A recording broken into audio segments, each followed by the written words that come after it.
Novel ہے جی عباسی کا، novel کا نام ہے کڈنیپر۔ اب جلدی سے آ جاتے ہیں ناول کی جانب۔ میں کہاں؟ اس نے سامنے کرسی پر بیٹھے شخص کو دھندلائی نظروں سے دیکھتے ہوئے پوچھا۔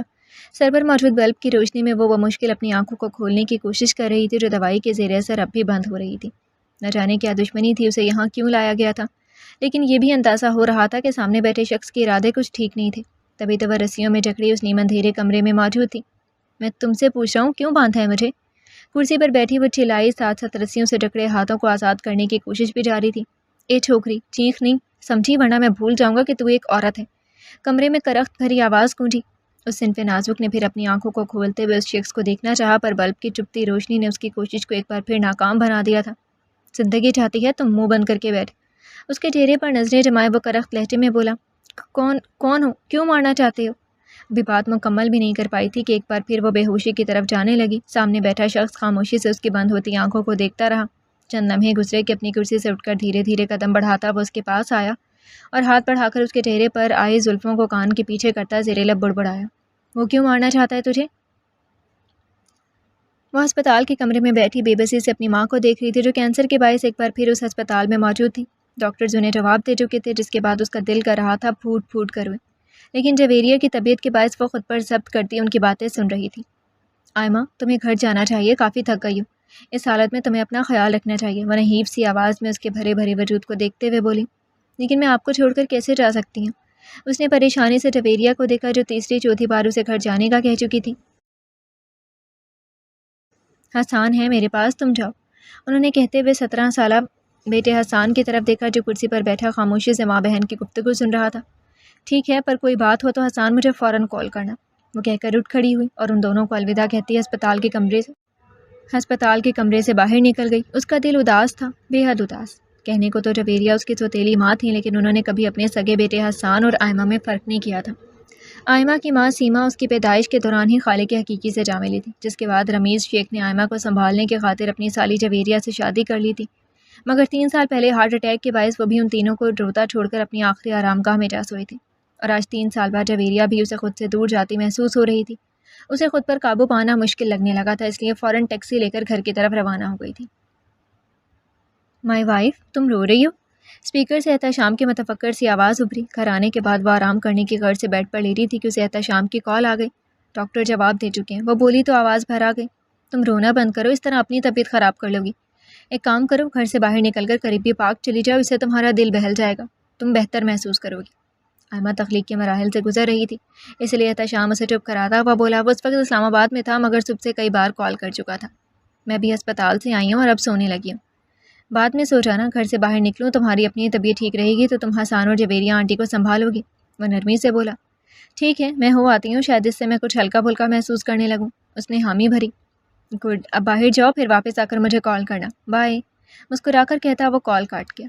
ان دونوں کی شادی کو 5 سال ہو چکے تھے۔ آئمہ کراچی کی رہنے والی تھی جبکہ احتشام کا تعلق اسلام آباد سے تھا، لیکن 7 سال پہلے کاروبار کے باعث وہ کراچی آیا ہوا تھا، جہاں اس کی ملاقات رمیز شیخ سے ہوئی تھی۔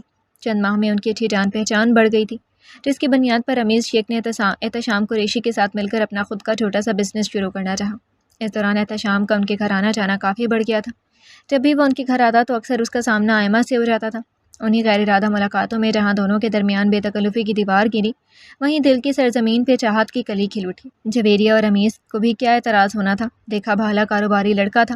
موقع غنیمت جان کر انہوں نے فوراً اس رشتے کے لیے احتشام کی امی کو ہاں کر دی، اور یوں آئمہ 20 سال کی عمر میں آئمہ رمیز سے آئمہ احتشام بن گئی۔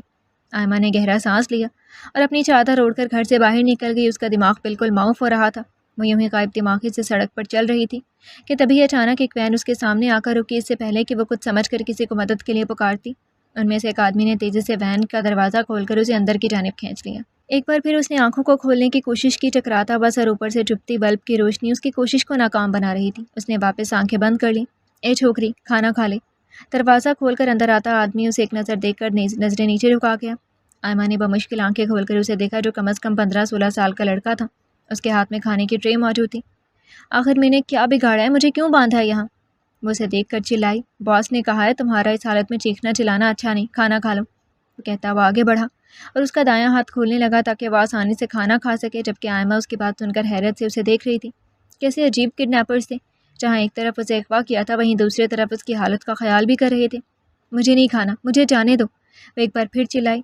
باس آئیں گے تو ان سے بات کرنا، فی الحال کھانا کھاؤ، 10 منٹ بعد آؤں تو پلیٹ خالی ملے۔ ٹرے اس کی گود میں رکھ کر وہ کمرے سے باہر نکل گیا۔ آئمہ نے ایک نظر اپنے دائیں ہاتھ پر ڈالی جو رسی کی قید سے آزاد تھا، اور دوسری بائیں پر جو ابھی بھی قیدی بنا تھا وہ بمشکل ایک ہاتھ سے نوالا بنا بنا کر حلق سے اتارنے لگی۔ عجیب بے بسی تھی، لیکن اس حالت میں نخرے بھی تو نہیں دکھا سکتی تھی، ورنہ کبھی اس کھانے کو ہاتھ بھی نہ لگاتی۔ کھانا کھا لیا اس نے؟ صوفے پر بیٹھا شرفقن اپنے سامنے کھڑے نیازی کو دیکھ کر پوچھنے لگا جو ادب سے سر جھکائے کھڑا تھا۔ جی باس، کھانا کھا لیا۔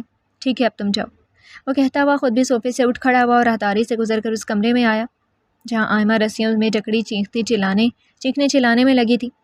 تم آخر بتاؤ گے کیوں لائے ہو مجھے یہاں؟ شرفقن کو دیکھتے ہی آئمہ نے روتے ہوئے پوچھا۔ چپ، بالکل چپ، جو پوچھ رہا ہوں بس اسی کا جواب دے۔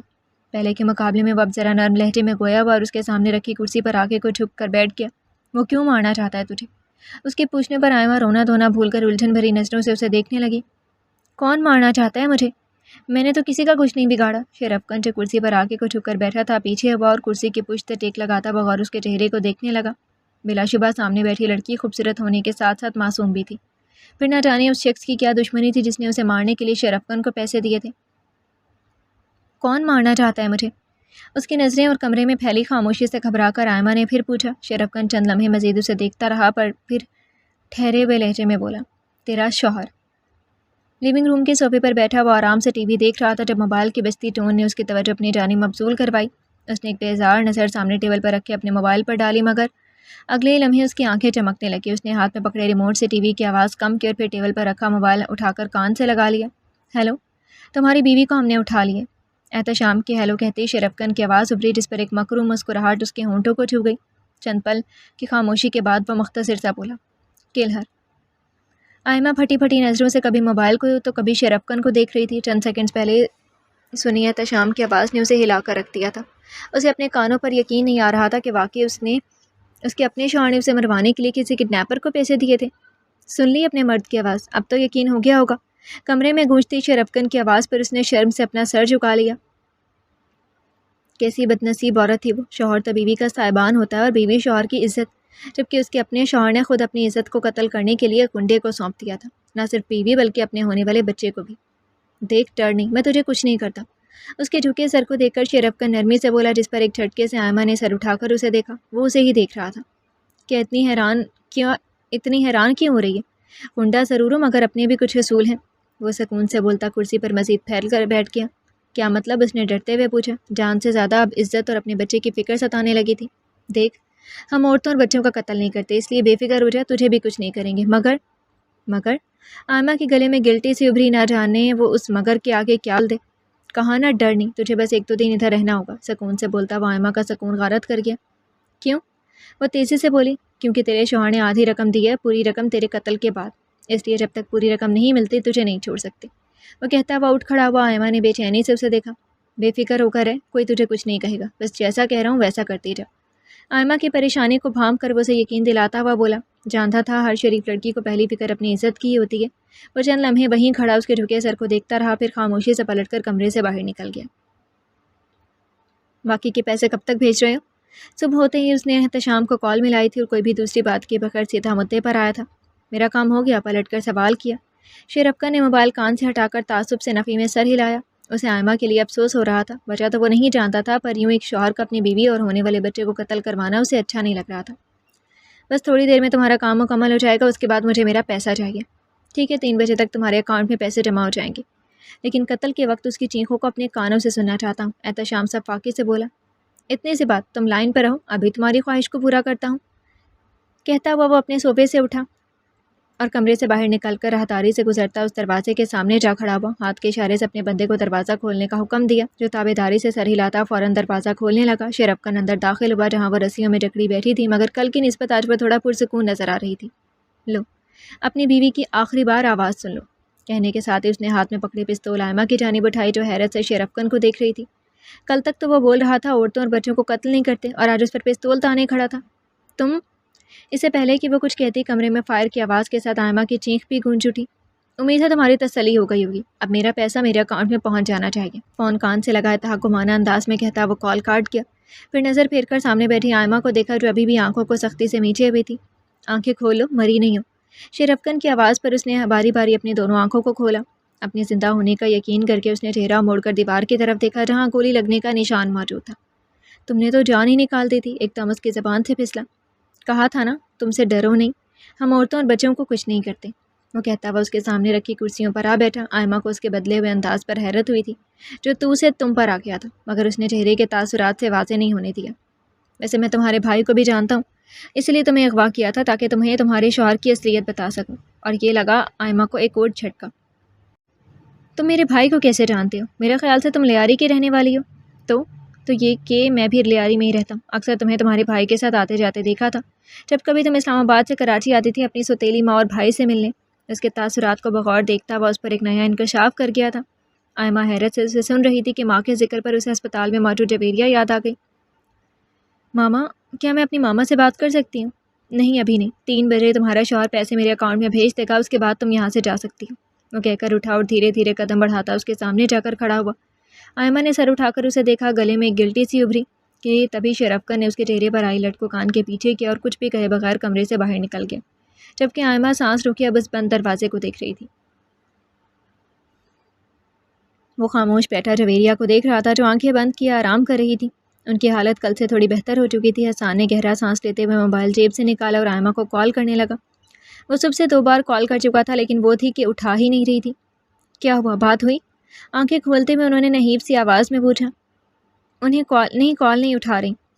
اس نے نفی میں سر ہلایا۔ احتشام کو کال کر کے پوچھو طبیعت تو ٹھیک ہے نا اس کی؟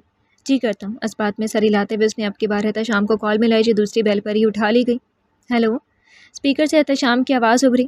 بھائی آپ ہی کال نہیں اٹھا رہی، آپ کی ان سے بات ہوئی تھی؟ نہیں آج تو نہیں ہوئی، لیکن تم پریشان مت ہو، میں کرتا ہوں اسے کال۔ جی ٹھیک ہے۔ احتشام کے کہنے پر وہ کچھ پرسکون ہوا اور کال بند کر کے جویریہ کو دیکھنے لگا جو سوالیہ نظروں سے اسے دیکھ رہی تھی۔ احتشام بھائی بول رہے ہیں ان کی تھوڑی دیر پہلے بات ہوئی تھی، ابھی وہ سو رہی ہوں گی، آپ پریشان نہ ہو۔ جویریہ کی طبیعت کے باعث اس نے جھوٹ بولا، نہ جانے وہ مطمئن ہوئی یا نہیں، پر خاموشی سے دوبارہ آنکھیں بند کر لی تھی۔ وہ کرسی پر بیٹھی ارد گرد کا جائزہ لے رہی تھی جہاں کمرے کے ایک کونے پر ٹوٹی ہوئی لکڑیوں کے سوا اور کچھ موجود نہیں تھا۔ سر پر ایک بلب لٹک رہا تھا اور اس کے نیچے رکھی کرسی جس پر وہ خود کرسی سے بندھی بیٹھی تھی۔ کمرے میں ایک کھڑکی بھی موجود تھی مگر کافی اونچائی پر ہونے کے باعث سورج کی ہلکی پھلکی روشنی ہی اندر آ رہی تھی۔ پتہ نہیں کیا ٹائم ہو رہا ہے، اس نے افسردگی سے سوچا۔ شرفکن اسے آزاد کرنے والا تھا مگر اسے سمجھ نہیں آ رہا تھا اب جائے تو کہاں جائے۔ احتشام اس کے ساتھ ایسا بھی کر سکتا ہے، اسے ہرگز امید نہ تھی۔ اگر وہ خود احتشام کے منہ سے وہ سب نہ سنتی تو کبھی اس گنڈے کی بات پر یقین نہ کرتی۔ کیا سوچ رہی ہو؟ اندر آتے شرفکن نے اسے سوچوں میں گم دیکھ کر پوچھا۔ وہ خاموش رہی۔ چلو تمہاری واپسی کا وقت آ گیا۔ کیا؟ ہاں، اب تم آزاد ہو مگر یہاں تمہارے لیے بہت خطرہ ہے، اس لیے فوراً یہ شہر چھوڑ کر چلی جانا۔ وہ اس کی رسی کھولتے ہوئے ساتھ ساتھ ہدایت بھی دے رہا تھا۔ پر میں جاؤں گی کہاں؟ بول جی، اسلام آباد۔ یہ میموری کارڈ اور یہ پیسے ٹرانسفر کرنے کی رسید رکھو، وہاں جا کر پولیس کو ثبوت کے طور پر دے دینا تاکہ تمہارے شوہر کو گرفتار کیا جا سکے۔ اس نے دونوں چیزیں آئمہ کی جانب بڑھائیں۔ وہ حیرت سے اسے دیکھ رہی تھی جو ایک گنڈا تو ہو کر اس اجنبی لڑکی کی مدد کر رہا تھا، لیکن میں کیسے احتشام کو جیل بھیج سکتی ہوں؟ تو کیا اسے آزاد چھوڑ دو گی تاکہ وہ اگلی بار خود اپنے ہاتھوں سے مار دے؟ اس کے ماتھے پر بل پڑے جبکہ آئمہ چپ سی ہو گئی تھی۔ چلو باہر ٹیکسی کھڑی، اپنی چادر سے منہ ڈھانپ کر باہر آ جا، وہ کہہ کر فوراً کمرے سے باہر نکل گیا۔ آئمہ خواب کی سی کیفیت میں چلتے ہوئے اس کے پیچھے آئی اور ٹیکسی میں بیٹھ کر ہسپتال کی جانب روانہ ہو گئی۔ کچھ دیر جویریہ اور حسان کے پاس بیٹھ کر وہ جانے کے لیے اٹھ کھڑی ہوئی تھی مگر جاتے جاتے انہیں اچھے سے تاکید کر گئی تھی کہ احتشام کا فون آئے تو اسے نہ بتائیں کہ وہ ان سے ملی ہے یا اسلام آباد آ رہی ہے، وہ اسے سرپرائز دے گی۔ لیکن در حقیقت وہ اس کے علم میں آنے سے پہلے جلد از جلد اسلام آباد پہنچنا چاہتی تھی تاکہ پولیس کے ذریعے احتشام کو گرفتار کرا سکے۔ احتشام ایسا کر سا یقین نہیں آ رہا۔ اسلام آباد آنے کے بعد وہ سیدھا نادیہ کے پاس آئے تھے جو یہاں رہتے ہوئے اس کی کافی اچھی دوست بن گئی تھی۔ تمہارے سامنے ہے ریکارڈنگ اور میسیجز۔ آئمہ موبائل سے میموری کارڈ نکالتے ہوئے بولی۔ اس میموری کارڈ میں احتشام کے خلاف سارے ثبوت موجود تھے جسے دیکھنے اور سننے کے بعد نادیہ بے حیرت زدہ رہ گئی تھی۔ مجھے سمجھ میں نہیں آ رہا کہ کیا کروں۔ کیا مطلب کیا کروں؟ وہ کڈنیپر بالکل ٹھیک کہہ رہا تھا۔ احتشام کو جب معلوم ہوگا کہ تم زندہ ہو وہ پھر تمہیں مارنے کی کوشش کرے گا، اور ویسے بھی ہر کوئی اس کڈنیپر کی طرح نہیں ہوتا۔ مجھے تو حیرت ہو رہی ہے اس نے تمہیں صحیح سلامت کیسے چھوڑ دیا۔ ساری بات جاننے کے بعد نادیہ کو سب سے زیادہ حیرت اس ایک بات پر ہوئی تھی، شاید اللہ نے اس کے دل میں رحم ڈال دیا ورنہ نہ جانے کیا ہوتا۔ آئمہ نے کہتے ہوئے گہرا سانس لیا، اسے خود سے زیادہ اپنے بچے کی فکر تھی۔ ویسے تھا کون وہ؟ تم نے نام وام نہیں پوچھا؟ جیسے وہ مجھے بتاتا، اور ویسے بھی میں اس حال میں نہیں تھی کہ یہ سب پوچھتی، وہ جل کر بولی۔ اچھا چلو چھوڑو، اب جلد از جلد پولیس کے پاس جانا چاہیے، چلو اٹھو۔ نادیہ کہتی ہوئی اٹھ کھڑی ہوئی۔ آئمہ نے ایک نظر اپنے ہاتھ میں موجود میموری کارڈ پر ڈالی، پھر گہرا سانس کھینچ کر خود کو پرسکون کرتی پولیس اسٹیشن کے لیے روانہ ہو گئی۔ احتشام، یہ سب کیسے ہوا؟ آخر کون تھے وہ لوگ؟ کیوں مارا آئمہ کو انہوں نے؟ ایک ضعیف خاتون نے اس کے سر پر ہاتھ پھیرتے ہوئے پوچھا، جو سکتے کی حالت میں صحن میں بیٹھا ہوا تھا۔ بیرونی دروازہ کھلا ہوا تھا۔ آس پڑوس کے لوگ اس وقت احتشام کے گھر پر جمع تھے۔ سب کو آئمہ کے اغوا ہونے اور مرنے کی خبر مل چکی تھی، جس کے بعد ایک ایک کر کے ہر کوئی اس کے دکھ میں شریک ہونے آ رہا تھا۔ آخر کو یہ وقت ہی ایسا ہوتا ہے کہ دشمن بھی دوست بن جاتا ہے۔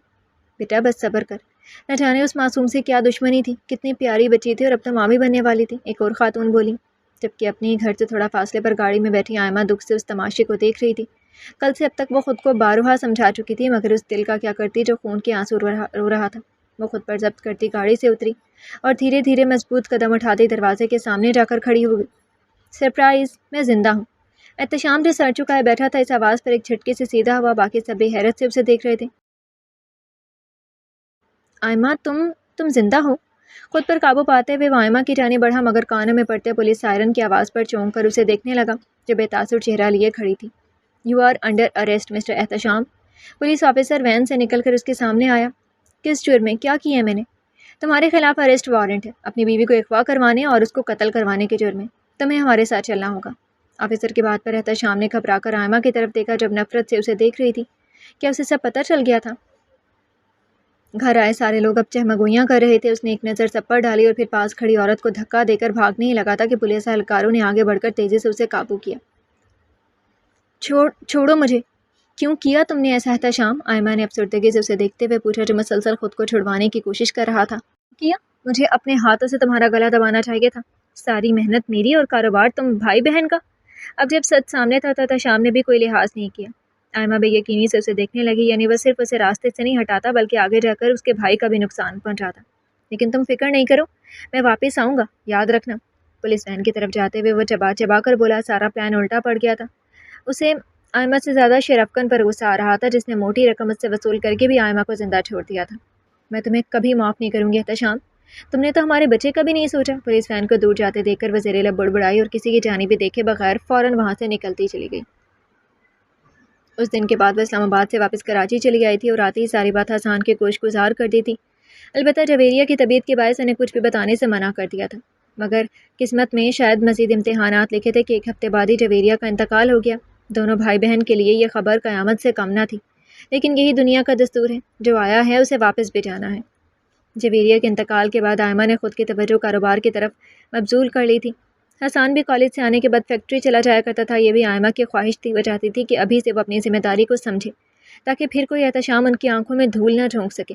اوپر سے اس کی اپنی حالت بھی گرتی جا رہی تھی۔ اسے ڈر لگنے لگا تھا کہ نہ جانے وہ اس بچے کو بھی صحیح سلامت دنیا میں لا بھی پائے گی یا نہیں، مگر اس بار اللہ نے اس کی پریشانی کو خوشی میں بدل دیا تھا، جب 3 ماہ بعد اس نے اپنی چھوٹی سی جنت کو پہلی بار اپنی باہوں میں لیا تھا۔ اس کا نرم و ملائم لمس اس کے ہر دکھ پر کسی خوشگوار پھوار کی طرح ثابت ہوا تھا۔ آپی، جنت کو مجھے دو، میں کمرے میں لے جا کر سلا دیتا ہوں۔ حسان سوتی ہوئی جنت کو آئمہ کی گود سے لیتے ہوئے بولا۔ ٹھیک ہے، تم اسے کارٹ میں لٹا دو، میں تمہارے لیے چائے بناتی ہوں، آئمہ کہتی ہوئی لیونگ روم سے نکل کر کچن کی جانب بڑھ گئی۔ حسان آج فیکٹری سے دیر سے گھر آیا تھا اور اب کھانے کے بعد اسے چائے کی طلب ہو رہی تھی۔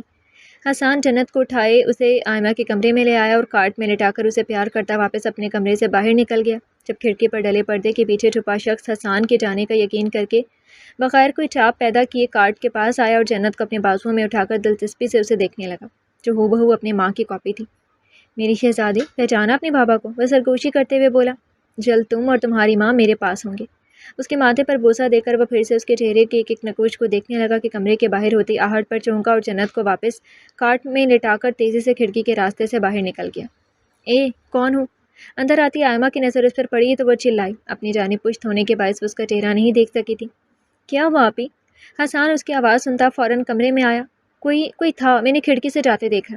وہ گھبرائی ہوئی بولی۔ احتشام کے بعد ایک خوف سا دل میں بیٹھ گیا تھا۔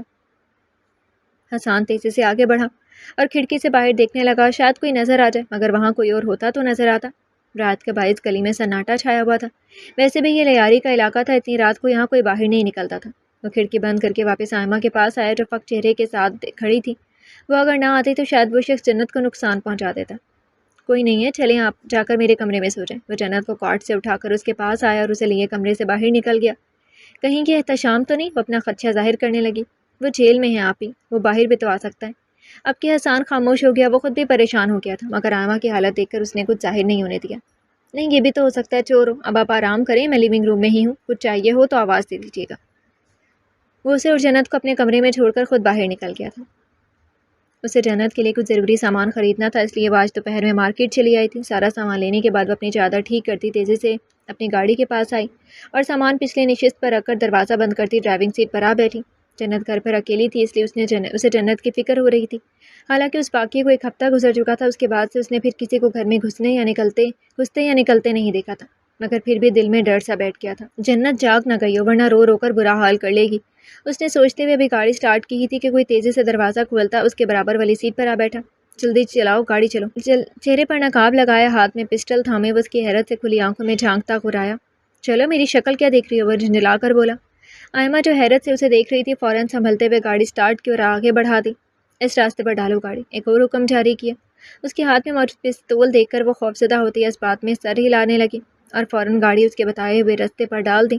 چند منٹ بعد وہ ایک سنسان سڑک پر موجود تھے جب اس آدمی نے گاڑی روکنے کا حکم دیا۔ بس اب یہاں سے چلے جاؤں گا میں، وہ اب پرسکون سا بولا، جبکہ اس کی آواز پر غور کرتی آئمہ حیرت سے گویا ہوئی۔ تم وہی کڈنیپر ہو؟ ارے واہ چھوری، بڑی اچھی یادداشت ہے، اس نے کہتے ہوئے چہرے کا نقاب ہٹایا۔ آئمہ خاموشی سے اسے دیکھتی رہی، اس عرصے میں ایک ہی تو چہرہ تھا جو اس کے ذہن سے نکل نہیں پایا تھا۔ کیوں بھاگ رہے تھے تم؟ چند لمحے کی خاموشی کے بعد اس نے پوچھا، نہ جانے کیوں اپنے سامنے موجود شخص سے اسے ڈر نہیں لگ رہا تھا۔ وہ کچھ لوگ پیچھے لگے تھے، ایک بار پھر سکون سے جواب دیا۔ کیا ملتا ہے تمہیں یہ سب کر کے؟ ہاتھ نہیں کامتے معصوم لوگوں کو قتل کرتے وقت؟ اور چھوری، پیٹ کی آگ بجھانے کے لیے یہ سب کرنا پڑتا ہے، اور آج تک جن کو مارا ہے وہ بھی کوئی دودھ کے دھلے نہیں تھے، بلکہ واجب القتل تھے۔ اس حکومت کو تو میرا احسان مند ہونا چاہیے، اس ملک کی گندگی کو ختم کر رہا ہوں، شرفکن فخر سے اپنے کالر اکڑا کر بولا۔ آئمہ اسے دیکھ کر رہ گئی، جو اپنے کرتوتوں کو ایسے شان سے بتا رہا تھا کہ گنڈا نہیں ملک کا محافظ ہو۔ شرفکن نے پستول جیب میں رکھی اور چہرہ موڑ کر اسے دیکھا۔ ویسے چھوڑ، یہ بتا مجھ سے شادی کرے گی؟ اب کہ آئمہ حیرت سے اسے دیکھے گئی، جس شخص نے چند ماہ پہلے اسے پیسوں کے لیے کڈنیپ کیا تھا، جس کے سامنے بیٹھا شادی کی پیشکش کر رہا تھا۔ دماغ درست ہے آپ کا؟ میں شادی شدہ ایک بچے کی ماں ہوں، تو کیا ہوا، میں سنبھال لوں گا تمہارے ساتھ تمہاری بچی کو بھی، اور تم نے خلا نہیں لیا اپنے شوہر سے؟ وہ ایسے بول رہا تھا جیسے بہت بے تکلفی ہو ان میں۔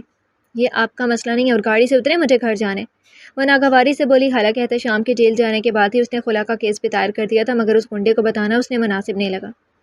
ابھی تو جا رہا ہوں، لیکن سوچنا ضرور میری آفر کے بارے میں، قسم سے بہت خوش رکھوں گا، وہ کہتا ہوا فوراً گاڑی سے باہر نکل گیا، مگر اس کے لفظوں کی بازگشت نے آئمہ کا پیچھا نہیں چھوڑا۔ گھر آنے کے بعد بھی شرفکن کو سوچتی رہی تھی، ایک گنڈے کے ساتھ شادی، وہ سوچنا نہیں چاہتی تھی، پھر بھی اسے ہی سوچے جا رہی تھی۔ حسان جب گھر آیا تو اس نے آج کا سارا واقعہ بھی اس کے گوش گزار کر دیا تھا۔ کم عمر ہونے کے باعث حسان کو بھی سمجھ نہیں آیا آخر اس معاملے میں سے کیسے نپٹے۔ وہ ایک گنڈا تھا اور اپنی بات پوری نہ ہونے پر انہیں کوئی بھی نقصان پہنچا سکتا تھا۔ آپ پریشان نہ ہوں آپی، ہم ایسا کرتے ہیں، کچھ وقت کے لیے یہ جگہ چھوڑ کر کرائے کے گھر میں شفٹ ہو جاتے ہیں۔ اس نے اپنی سوچ کے حساب سے حل پیش کیا۔ ہاں چلو دیکھتے ہیں کیا کرنا ہے۔ آئمہ پھیکا سا مسکرائی اور جنت کو لیے اپنے کمرے کی جانب بڑھ گئی۔ وہ حسان کو مزید پریشان نہیں کرنا چاہتی تھی۔ اس دن کے بعد سے شرفکن بھی اسے ٹکرایا نہیں تھا، جس پر اس نے شکر ادا ہی کیا۔ ایسا نہیں تھا آئمہ کو اس سے کوئی ڈر تھا، بلکہ شرفکن وہ شخص تھا جس نے اس کے اپنے شوہر سے جان بچائی تھی۔ بے شک موت اور زندگی اللہ کے ہاتھ میں ہے، لیکن آئمہ کی کہانی میں اس نے اہم کردار ادا کیا تھا، مگر اس کی شادی کی بات نے آئمہ کو ہلا کر رکھ دیا، جسے وہ نہ چاہتے ہوئے بھی سوچے جا رہی تھی۔ وقت گزر رہا تھا، احتشام سے اس کی خلا ہو چکی تھی، اب اس کی ساری توجہ بس جنت اور حسان پر ہی تھی۔ زندگی خوشیوں بھری نہیں، پرسکون سے گزر رہی تھی، اور مزید سکون سے گزر جاتی اگر ایک دن احتشام اس سے نہ ٹکراتا۔ وہ اس وقت اسلام آباد والے گھر پر تھی۔ ایک ہفتے سے وہ تینوں ضروری کام کی وجہ سے اسلام آباد آئے ہوئے تھے، لیکن آج جنت کی طبیعت خرابی کے باعث وہ جلدی جلدی گھر کا کام نپٹاتی اب ہسپتال کے لیے تیار ہو رہی تھی۔ موسم کی تبدیلی کی وجہ سے آج صبح سے ہی جنت کو بخار چڑھا ہوا تھا، جو کم ہونے کی بجائے مزید بڑھتا جا رہا تھا۔ اس سے پہلے کہ طبیعت مزید بگڑے، وہ ہسپتال جانے کا ارادہ کرتی تیار ہو کر جنت کو لے کر گھر سے باہر نکل گئی۔ راستے میں اس نے حسان کو بھی کال کر دی تھی تاکہ وہ گھر آ جائے تو پریشان نہ ہو۔ خود وہ ہسپتال پہنچ کر ڈاکٹر سے چیک اپ کروانے اور دوائیاں لینے کے بعد اب واپس گھر کی طرف روانہ تھی، جب گاڑی چلاتے وقت کوئی سامنے سڑک پر آ کھڑا ہوا۔ اس نے بر وقت بریک لگایا، ورنہ عین ممکن تھا گاڑی سامنے کھڑے شخص سے ٹکرا جاتی۔ پاگل ہو کیا، ابھی مر جاتے۔ گاڑی سے نکل کر وہ غصے سے اس نقاب پوش شخص کو دیکھ کر بولی، جب وہ دھیرے دھیرے قدم اٹھاتا اس کی جانب بڑھنے لگا۔ مجھے پہچانا نہیں؟ جانے احتشام؟ 2 قدم کے فاصلے پر رک کر چہرے سے نقاب ہٹاتا وہ مکروہ مسکراہٹ ہونٹوں پر سجائے بولا، جبکہ آئمہ بے یقینی سے اپنے سامنے کھڑے احتشام کو دیکھے گئی۔ چند ماہ پہلے چھایا خواب ایک بار پھر جا گیا تھا۔ تم تو جیل میں تھے نا؟ اس کی بات پر احتشام ہنسا اور دھیرے دھیرے قدم اٹھاتا مزید اس کی جانب بڑھا۔ آئمہ کو اپنے ارد گرد خطرہ محسوس ہوا۔ سنسان سڑک پر کوئی مدد کرنے والا نہیں تھا۔ وہ الٹے قدموں پیچھے ہونے لگی۔ ہاں، آج ہی جیل سے فرار ہوا تھا اور قسمت دیکھو راستے میں تم ٹکرا گئی۔ احتشام کہتا ہوا اس کے قریب پہنچ چکا تھا، مگر اس سے پہلے وہ کچھ کرتا کسی نے گریبان سے پکڑ کر اسے دور دھکیلا۔ احتشام لڑکھڑا کر پیچھے زمین پر جا گرا۔ تم؟ اپنے سامنے کھڑے شرفکن کو دیکھ کر اس نے دانت پیسے۔ کتنا بڑا نقصان کروا دیا تھا اس کڈنیپر نے کہ اس کی وجہ سے وہ جیل تک پہنچ گیا تھا۔ ہاں، میں وہی شرفکن جسے تم نے آئمہ کو مارنے کے پیسے دیے تھے، اس نے کہتے ہوئے احتشام کو پھر گریبان سے پکڑ کر اپنے مقابل کیا اور ایک زوردار گھونسا اس کے چہرے پر مارا، جس سے وہ ایک بار پھر زمین بوس ہو گیا۔ آئمہ حیرت اور پریشانی سے شرفکن کو احتشام کو مارتے دیکھ رہی تھی۔ کیسا انسان تھا جو آج دوسری دفعہ اس کی جان بچانے کے لیے نہ صرف اس کے پاس موجود تھا بلکہ اس کے بارے میں سب جانتا بھی تھا، اور ایک وہ تھی جسے اس کا نام بھی آج پتہ چلا تھا، خود شرفکن کے منہ سے۔ چھوڑ دو اسے شرفکن، وہ مر جائے گا۔ احتشام کی بری ہوتی حالت دیکھ کر آئمہ چلائی۔ اس کے منہ اور سر سے خون نکلنے لگا تھا۔ حالت نڈھال سی ہو گئی تھی، بھلا گنڈے کے آگے وہ کیا کر سکتا تھا، تو بیچارہ پیٹ ہی رہا تھا۔ چھوڑ دو اسے، دیکھو پولیس آ گئی ہے۔ دور سے آتی پولیس وین کو دیکھ کر اس نے شرفکن کا بازو پکڑ کر پیچھے کرنا چاہا۔ کیا ہو رہا ہے یہاں؟ اور تو بہت شوق ہے نا جیل سے بھاگنے کا؟ پولیس جو احتشام کی جیل سے بھاگنے کے بعد اسے ڈھونڈتے پھر رہی تھی، یوں ان تینوں کو سنسان سڑک پر کھڑے دیکھ کر ان کے پاس آ کر وین روکی، مگر احتشام کو دیکھتے ہی آفیسر نے اسے آڑے ہاتھوں لیا۔ ہم تو یہاں سے گزر رہے تھے آفیسر، یہی گاڑی کے سامنے آ کر میری بیوی سے بدتمیزی کرنے لگا۔ شرفکن نے صفائی سے جھوٹ بولا، جبکہ اس کی بیوی کہنے پر آئمہ نے گڑبڑا کر اسے دیکھا، جو مزے سے اسے اپنی بیوی بنا کیا تھا۔ چلو اب جاؤ یہاں سے، اسے ہم سنبھال لیں گے۔ آفیسر کے کہتے ہی اس نے آئمہ کا ہاتھ پکڑ کر اسے گاڑی میں بٹھایا اور خود ڈرائیونگ سیٹ پر آ کر گاڑی سٹارٹ کرتا وہاں سے نکلتا چلا گیا۔ اس لیے کہا تھا کہ مجھ سے شادی کر لو، ہر بار تمہاری مدد کے لیے کوئی آئے ضروری نہیں ہے۔ وہ گاڑی کو تھوڑا فاصلے پر لے جا کر روکتے ہوئے بولا۔ یہ سڑک سنسان نہیں تھی، آس پاس سے لوگ گزرتے دکھائی دے رہے تھے۔ آئمہ نے ایک خاموش نظر اس پر ڈالی، پھر چہرہ موڑ کر سامنے کی طرف دیکھنے لگی۔ وہ اس وقت شدید ذہنی دباؤ کا شکار تھی۔ میں ایک لاوارث انسان ہوں آئمہ، جب سے ہوش سنبھالا خود کو یتیم خانے میں پایا ہے۔ وہاں کی سختی اور بچوں کے ساتھ سلوک دیکھ کر میں 15 سال کی عمر میں وہاں سے بھاگ نکلا تھا۔ جب باہر کی دنیا میں آیا تو پیٹ کا دوزخ بھرنے کے لیے چھوٹی موٹی چوری کرنے لگا، اور دیکھتے ہی دیکھتے یہ چھوٹی موٹی چوریاں بڑی بڑی واردات میں تبدیل ہو گئی۔ جانتا ہوں میں ایک گنڈا ہوں، مجھے شوہر کے طور پر قبول کرنا تمہارے لیے آسان نہیں ہے، مگر وہ رکا اور ایک گہرا سانس لے کر خود بھی سامنے دیکھنے لگا۔ تمہارے آنے کے بعد میں نے سب کچھ چھوڑ دیا آئمہ، نوکری بھی تلاش کر لیا تاکہ تمہیں اور اپنی جنت کو حلال کی روٹی کھلا سکوں۔ شرفکن کی بات پر آئمہ نے چہرہ موڑ کر حیرت سے اسے دیکھا تو وہ جنت کے نام سے بھی واقف تھا۔ ایسے حیران نہیں ہو، میں مجبور تھا تم پر نظر رکھنے پر۔ آئمہ کی حیرانی کو بھانپتے ہوئے وہ مسکرا کر بولا، تو پھر اس رات بھی آپ تھے جو کھڑکی سے؟ ہاں میں ہی تھا، اس نے اس بات میں سر ہلاتے ہوئے گاڑی سٹارٹ کی اور گھر کے راستے پر ڈال دی۔ مزید کچھ کہنے کے لیے اس کے پاس کچھ نہیں تھا۔ وہ کھل کر اظہار کرنے والوں میں سے نہیں تھا کہ جینے مرنے کی قسمیں کھاتا یا چاند تارے توڑ کر لانے جیسے وعدے کرتا۔ جنت کو تھامے آئمہ الجھی ہوئی سامنے سڑک کو گھور رہی تھی۔ یہ بات درست تھی کہ کنڈے کو شوہر کے طور پر قبول کرنا مشکل تھا، پر ناممکن نہیں۔ وہ ایک تنہا انسان تھا جسے اچھے برے کی تمیز دینے والا کوئی نہیں تھا، لیکن اگر اس کے باعث وہ گناہوں سے بھری دنیا کو چھوڑ رہا تھا تو کیا پھر بھی اس محافظ کو انکار کرنا ٹھیک تھا؟ وہ انہی سوچوں میں گھری تھی جب گاڑی اس کے گھر کے سامنے جا رکی۔ چند پل گاڑی میں خاموشی چھائی رہی جسے شرفکن کی آواز نے توڑا۔ میں کل جواب لینے آؤں گا آئمہ، تم جو فیصلہ کرو گی مجھے منظور ہوگا، وہ کہہ کر گاڑی کا دروازہ کھول کر باہر نکلنے لگا جب ہاتھ بڑھا کر آئمہ نے اس کا ہاتھ تھام لیا۔ شاید شرفکن کو اس دلدل بھری زندگی سے باہر لانے کے لیے اللہ نے اسے چن لیا تھا کہ بروقت اس نے وہ فیصلہ کر لیا جو احتشام سے دھوکہ کھانے سے پہلے وہ کبھی سوچ بھی نہیں سکتی تھی۔ ختم شد۔ جی تو ڈیئر لسنرز، کیسا لگا آپ کو یہ ناول؟ میں امید کرتی ہوں آپ کو یہ شارٹ سا ناول بہت پسند آیا ہوگا۔ کمنٹ سیکشن میں اپنی رائے کا اظہار کرنا مت بھولیے گا۔ پھر حاضر ہوں گے کسی نیو مکمل ناول کے ساتھ، تب تک کے لیے اجازت دیجیے۔ شکریہ، اللہ حافظ۔